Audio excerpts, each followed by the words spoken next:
اور ان کے صوبائی قیادت اور یہاں کے میڈیا کے ذمہ داران اور جمعیت علماء اسلام کی قیادت اور جمعیت علماء اسلام کے ذیلی ذمہ داران اور کارکنان جمعیت اور کارکنان بی ایم پی منگل اور صحافی اور میڈیا کے دوستوں، بظاہر ایک حلقہ ہے اور اس حلقے کے حوالے سے آج بی ایم پی مینگل انہوں نے اعلان کر دیا کہ ہم جمعیت علماء اسلام کے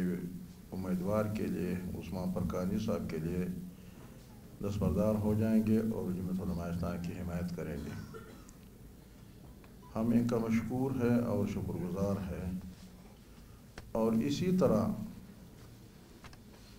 دوسری سیاسی جماعتوں نے بھی، نیشنل پارٹی والوں نے بھی جمعیت کے امیدوار کے حمایت کی، اور وہاں جو بلوچستان بی ایم پی عوامی ہے وہ بھی جمعیت علماء اسلام کے یعنی عثمان پرکانی صاحب کے انہوں نے حمایت کی، اور وہاں جو چھوٹے چھوٹے گروپ یا جماعتیں یا قبائلی شخصیات جیسے کہ ایم کیو کی بھی ادھر الیکشن لڑ رہے ہیں، وہ نے بھی جمعیت علماء اسلام کے حق میں دستبردار ہو گئے۔ میں بی ایم پی مینگل کے شکریہ کے ساتھ بی ایم پی مینگل نہ لیا جائے، یعنی Balochistan national party, Balochistan national party کے ساجد ترین صاحب کے اور ان کے تمام رفقا کار جو ادھر تشریف فرما ہے، میں دل کی گہرائیوں سے ان کا شکریہ ادا کرتا ہوں، اور اس کے ساتھ ساتھ ان تمام سیاسی جماعتوں کا جن سیاسی اور جمہوری جماعتوں نے جمعیت علماء اسلام کے امیدوار کے حمایت کی، میں ان کا سب کا شکر گزار ہوں۔ لیکن میں آپ کو ایک بات بتاتا چلوں گا کہ اب یہ سارے جماعتیں جب متحد ہو گئے اور ان سارے جماعتوں کے اتحاد کے سے پہلے عثمان پرکانی صاحب کے تو 5000 ووٹ میرے خیال ہے جو ختم ہو گیا، 5000 ووٹ ان کا ابھی تک ہے، اور پیپلز پارٹی کے دوستوں کے 500 ووٹ ہے۔ اب 500 سے 5000 تک پہنچنا یہ بھی بہت لمبا سفر ہے، لیکن پھر جب سب جماعتیں یہ متحد ہو جاتے ہیں تو فرض کرو کہ آج ہی دن ان کے حق میں جو پورا حلقے میں ہے 10,000 آپ سمجھے کہ ان کے حق میں ووٹ ہے، ان کے ہاتھ میں ہے، لیکن ان کے پاس کوئی بھی ایسی جماعت، کوئی بھی ایسے قبائلی شخصیت، کوئی بھی ایسے رکن نہیں ہے کہ انہوں نے ان کی حمایت کی، بلکہ وہ جو ان کی حمایت کیے ہوئے تھے، میرا خیال یہ ہے کہ وہ لوگ بھی واپس ادھر آنا پڑے گا۔ جب 500 سے بھی کٹوتی آ جائیں گے تو پھر آپ میڈیا کے دوست اور تمام عوام اس کا فیصلہ کر لے کہ کیا ہوگا، لیکن بدقسمتی سے ایڑی چوٹی زور لگا رہا ہے، اور آپ کو یاد ہے کہ کل عبداللہ کے حلقے کے جب دوبارہ الیکشن ہوئی، پہلے 30,000 پہ نواز خان صاحب نے جیت گئے تھے، لیکن جب دوبارہ الیکشن کر دیا تو پھر 72,000 پہ انہوں نے اپنے آپ کو پہنچا دیا، یعنی وہ اپنا جس کو انہوں نے کامیاب کرانا تھا ان کو پہنچا دیا، لیکن وہ سفر تو ابھی بھی، وہ ارادے ان کے جو وہ ہے وہ تو ابھی بھی جاری ہوں گے، لیکن ہم ایک تو یہ ثابت کرنا چاہتے ہیں کہ ہم سیاسی اور جمہوری قوتیں متحد ہے اور متفق ہے، اور ہر قسم حالات میں ان حالات کا مقابلہ کریں گے، اور دنیا کو اور ان کو ننگا کر دیتے ہیں کہ ابھی آپ بتاؤ کہ پورا بلوچستان سمجھو یہی سیاسی جماعت ہے، سیاسی جماعتوں بلوچستان کے اندر تو یہی ہے، جب یہ متحد ہے پھر بھی ان کے لیے پتہ نہیں وہ کتنے ووٹ ڈالیں گے یا نہیں ڈالیں گے، یہ تو پھر آنے والے دنوں میں ہے، لیکن ہم نہ ہار مانیں گے اور نہ ہم ہمت ہاریں گے، بلکہ ہم مقابلہ کریں گے، اور بلکہ میں سمجھتا ہوں کہ پیپلز پارٹی والے اور مسلم لیگ کے دوست میرا خیال جو کچھ انہوں نے کر دیا اس پہ بھی میرا خیال ان سے سبق لینا چاہے۔ ابھی جو ان پہ آنے والے حالات ہیں یہی لوگ ہیں انشاءاللہ کہ کچھ مہینے بعد ان کو چھوڑ کر کے اور بے یار و مددگار چھوڑ دیتے ہیں، بلکہ یہی حشر ان کا ہوگا جو حشر آج پی ٹی آئی کا ہے، اور پی ٹی آئی کو بھی ہم مشورہ دے رہا تھا، ہم یہی جماعت پی ٹی آئی والوں کو دوستوں کو مشورہ دے رہا تھا کہ جن لوگوں نے اور جن لوگوں کے کندھوں پہ آپ لوگ آئے ہیں اقتدار تک، تو یہی آخر آپ کو ایسے وہ دے دیں گے کہ آپ کو بھی پتہ نہیں چلیں گے کہ ہمارے ساتھ کیا کچھ ہو گیا۔ لیکن اب دوبارہ ان لوگوں کے ساتھ بھی یہی ہونے والا ہے، لیکن یہ اس وجہ سے کہ ہمارے اسٹیبلشمنٹ، ہمارے مقتدرہ، ہمارے حکومتی یہ بھی اپنی مرضی کا نہیں ہے، کیونکہ جس وقت پی ٹی آئی لایا گیا تھا وہ بھی یہ ٹرمپ جو ابھی آئے ہیں تو انہوں نے، اور امریکی گورنمنٹ پہ ٹرمپ تھے انہوں نے لایا، پھر جب وہاں سے ان کو ہٹا دیا تو بائیڈن کا دور تھا، اب دوبارہ ان کے ساتھ جب کچھ ہونے والے ہیں وہی ٹرمپ پھر دوبارہ واپس آ گیا، جن کو وہ خیال نہیں تھا کہ یہ حالات اس طرح ہو جائیں گے۔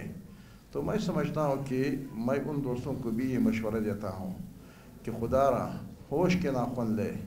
سب سیاسی جماعتوں کے سب میں شامل ہو جائے، ان کے ساتھ شانہ بشانہ رہے، اگر وہ آپ کو ووٹ ڈالنا بھی چاہتے ہیں تو آپ اس ووٹ کو مسترد کر لیں۔ آپ اپنے اندر اگر پہلے آپ کا تجربہ نہیں تھا، ابھی تو حالات آپ کے سامنے رفتہ رفتہ آ رہا ہے، تو اگر آپ سیاسی اور جمہوری قوتوں کے سب سے بھی نکل جائے اور وہاں سے آپ اس سے بدتر حالت آنے والے ہیں، تو پھر آپ کا اس معاشرے میں کوئی مددگار اور کوئی ہاتھ دینے والا نہیں ملے گا۔ لہذا میرے ابھی دستبستہ گزارش یہ ہے پیپلز پارٹی والوں کو کہ یا تو یہ ہمت کر لے کہ سیاسی جمہوری قوتیں جب متحد ہو گئے، سب ایک نشست پہ متحد ہو گئے، تو میں 500 سے پھر 10,000 11,000 15,000 20,000 تک کس طرح پہنچ سکتا ہوں؟ اگر پہنچوں گا تو اسی طرح اسی راستے سے پہنچوں گا، تو پھر آپ کے لیے کوئی بھی ہمدردی رکھنے والے نہیں رہیں گے۔ لہذا میرے ان جماعتوں سے بھی یہ گزارش ہے، اگر نہیں ہے تو انشاءاللہ العزیز آنے والے وقت یہ جمہوری قوتوں کا ہے، ایسے نہیں کہ ایک حال اسی طرح ایک رہے گے، حالات ایک جیسا نہیں ہوتا ہے، تبدیل ہوتا رہتا ہے۔ لہذا ہم آج بھی پرعزم ہے، آج ہم باہمت ہے،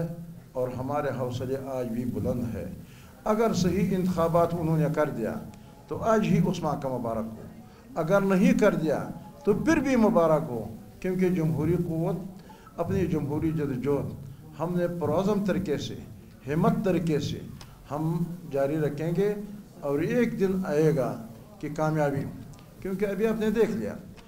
ساجد ترین صاحب نے کچھ باتوں کی طرف اشارہ کر دیا، اب ملک کی معاشی حالت کیا ہے، اب ملک کے چاروں صوبوں کے اندر کیا حالت ہے، وہاں خیبر پختونخوا میں کرم ضلع میں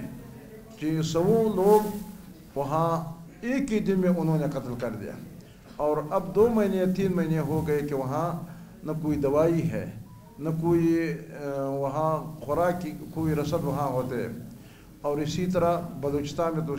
یہ سال سے ہی حالت ہے، اور سندھ میں کیا حالت ہے ڈاکوں کا۔ لہذا اس ملک کے اندر جو حالت ہے یہ اور بھی مزید، اور ہمارے حکمرانوں کے نہ کوئی اندر کو کوئی پالیسی ہے، داخلہ پالیسی کہ اپنے قوم کو متحد رکھ سکے، بلکہ قوم کے اندر انتہائی انتشار ہے، اور نہ باہر ان کے پاس کوئی ایسی پالیسی ہے۔ تمام ہمسائے ممالک کے ساتھ ان کے تعلقات اتنے خراب ہے کہ کوئی بھی ان کو ان کے ساتھ ہاتھ ملانے کے لیے تیار نہیں ہے۔ لہٰذا وہ افغانستان، جس افغانستان کے بارے میں ان کے بارے میں یہ کہا جا رہا تھا، اور لوگ یہی کہتے تھے کہ افغانستان میں یہ مداخلت کرتے ہیں، اور پھر آخر یہ جا کر کے انہوں نے دنیا کو ثابت بھی کر دیا کہ وہاں جنرل فیض صاحب وہاں گیا تو یہ دنیا کو دکھا رہا تھا کہ میں نے انقلاب لایا، اور پاکستان کا یہ انقلاب ہے، پاکستان کے لوگ۔ اب وہی اپنے ساتھ آپ نہیں رکھ سکتے ہیں، اور وہ تو اپنے ساتھ رکھ لے، لیکن جب نہیں رکھ سکتے ہیں تو معاملہ اس طرح ہے کہ جیسے کہ دوسرے ملکوں سے آپ کے معاملات آپ ہی کی طرف سے خراب ہے، تو تو افغانستان کے ساتھ بھی آپ ان کو بھی اسی طرح استعمال کرتے ہیں، جیسے کہ پاکستان کے ہم لوگ فارم 47 کے حوالے سے کہ آپ بھی، اور انہوں نے افغانستان کے لیے بھی ایک فارم 47 بنا دیا، تو وہاں بھی انہوں نے تعلقات وہ کہتے ہیں کہ نہیں ہم 45 والے یا 47 والے ہم نہیں ہیں، ایران ان کے ساتھ ان کے پالیسی کے ساتھ نہیں چلتے ہیں، ہندوستان تو ویسا ہمارا ازلی ابدی دشمن ہے، لیکن وہ ہمیں ہر وقت وہ برتری حاصل کرتے ہیں اور ہمارے لوگ پیچھے ہٹتے جا رہے ہیں۔ لہٰذا ان حالات میں نہ ان کے پاس نہ خارجہ پالیسی ہے نہ کوئی داخلہ پالیسی ہے۔ یہ عوام مجبور ہے، 22 کروڑ عوام ایک دن نکلیں گے اور اپنے اس طرح انقلاب آ جائیں گے،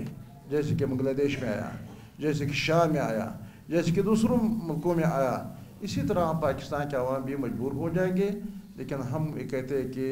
ہم یہی جمہوری سفر جاری رکھتے ہوئے پاکستان کے بقا و سالمیت کی جنگ بھی ہم یہی سیاسی جمہوری قوتیں لڑ رہے ہیں، اور اسلام کے عادلانہ نظام کی جنگ بھی ہم لڑ رہے ہیں، اور ان غریب انسانوں کے اور یہ عوام کے حقوق کی جنگ ابھی بلوچستان کے سرزمین آپ دیکھ رہے ہیں کہ مختلف اضلاع میں یہاں ہمارے جو زمینات الاٹمنٹ ہو رہے ہیں، جب آپ کو معلوم ہو جاتے ہیں تو سارے گجران والے کے لوگوں کو یا اسلام آباد کے لوگوں کو یا سندھ کے لوگوں کو ہزاروں اور سو ایکڑ زمین وہاں الاٹ ہو رہا ہے۔ 1,25,000 پتہ نہیں کتنے ہیں، 1,50,000 پتہ نہیں کتنے ہیں، سارے زمینات ہمارے معدنیات الاٹ ہو رہا ہے۔ بلکہ ایک منصوبہ اس طرح بھی ہے کہ ابھی کچھ دنوں میں کچھ حالات سامنے آ جائیں گے کہ ہمارے جو ساحل کے جو پٹی ہے وہ زمینات بھی الاٹمنٹ ہو جائیں گے، اور بلوچستان کے جو بہت بڑا رقبہ ہے آنے والے دنوں میں یہ ان کے کام آئیں گے۔ یہ بھی اس طرح مختلف لوگوں کو الاٹ ہو جاتے ہیں، یعنی ہمارے معدنیات کے حوالے سے بھی زمینات الاٹمنٹ ہو جائیں گے، ہمارے ساحل کے پٹی بھی الاٹ ہو جائیں گے، اور ہمارے جہاں جہاں بھی زمین ہے وہ باہر کے لوگوں یہاں الاٹمنٹ شروع کر دیتے ہیں۔ تو پھر آئندہ دنوں میں ہم اپنے سرزمین پہ ایسے مہاجر بن جائیں گے، کیونکہ ہمارے ایک بالش زمین بھی ہمارے لیے نہیں رہ جائے گی۔ مجھے کسی دوست نے کہا کہ آپ لوگ معدنیات کے یا ریکارڈنگ کے یا معدنیات کے جو پچھلے سال انہوں نے مرکز کے حوالے کیے تھے، سارے بلوچستان کے معدنیات، کوئلہ، کرومائٹ، میگنیز وغیرہ وغیرہ، جتنے بھی گولڈ، کاپر، سب انہوں نے بیک جنبش قلم بل پاس کر دیا اور انہوں نے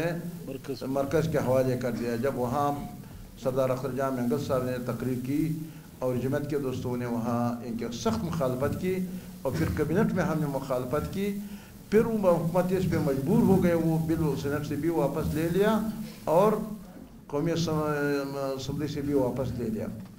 لیکن مجھے ایک دوست نے کہا کہ آپ لوگ تو یہ فکر ہے کہ یہ لوگ ریکارڈنگ اور معدنیات کے پورا بلوچستان کی جنگ لڑ رہے ہیں، آپ کا اپنا گھر جو آپ کا بیٹک ہے جہاں وہ بھی الاٹ ہو چکا ہے۔ حضرات سے جو پرنٹ میڈیا کے دوستوں سے معذرت چاہتا ہوں کہ 3 بجے کا وقت تھا، کچھ ڈیلے ہو گئی، جو راستے بھی بند ہے سارے۔ بدقسمتی سے ہم اس حالات میں اس بلوچستان میں پریس کانفرنس کرنے جا رہے ہیں، بلوچستان نیشنل پارٹی اور جمعیت علماء اسلام، کہ ہر جگہ پہ احتجاج ہو رہا ہے، راستے بند ہے، اور آج بھی اسمبلی کے سامنے احتجاج، ہائی کورٹ کے اندر بھی جو جن کو بلایا گیا پیرامیڈیکل، یعنی سارے بلوچستان کو اس وقت جو ہے یہ مرکز اور اسٹیبلشمنٹ کی ناقص پالیسیوں نے اس پوائنٹ پہ پہنچا دیا کہ امن امان کے نام پہ، آپریشن کے نام پہ یہاں کے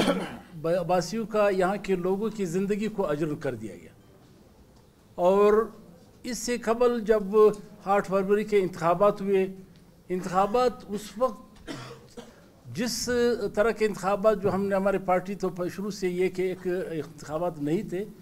ایک آکشن تھا اسمبلی کا اور ایک ڈرامہ تھا جو رچایا گیا اور حقیقی قوتوں کا راستہ روکنے کے لیے۔ یہاں کے جو حقیقی سیاسی جمہوری قوتیں ہیں، پارٹیاں ہیں، ان کی قیادت ہے، ان کو روکنے کے لیے